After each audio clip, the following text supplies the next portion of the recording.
Hello everyone, আসসালামু আলাইকুম। কেমন আছেন সবাই? আশা করি সবাই অনেক অনেক ভালো আছেন।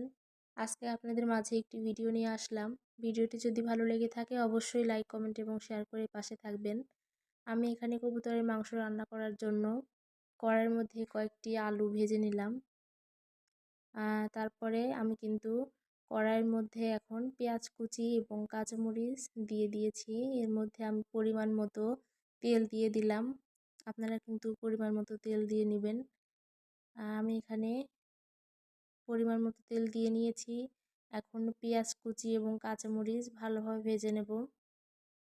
ভিডিওটি যদি ভালো লেগে থাকে অবশ্যই কিন্তু লাইক, কমেন্ট এবং শেয়ার করে পাশে থাকবেন। পেঁয়াজের কালার বাদামি কালার হয়ে আসলে কিন্তু আমি এখন এর মধ্যে মশলাগুলো দিয়ে নেব। এই যে পেঁয়াজের কালার কিন্তু চলে এসেছে। এখন আমি একে একে সবগুলো মশলা দিয়ে নিলাম।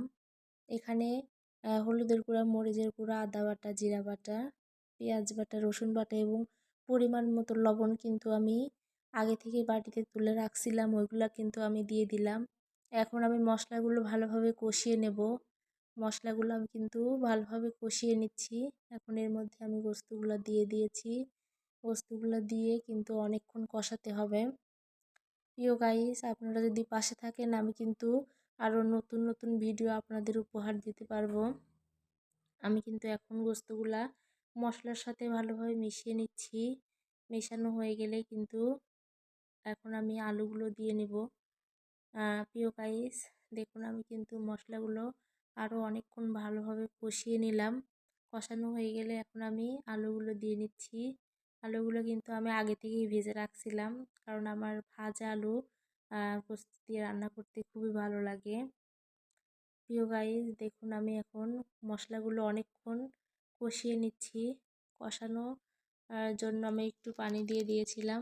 এখন মশলাগুলো কিন্তু অনেকক্ষণ ধরে কষানো হচ্ছে, যাতে গোস্ত এবং আলু দুটোই সিদ্ধ হয়ে যায়।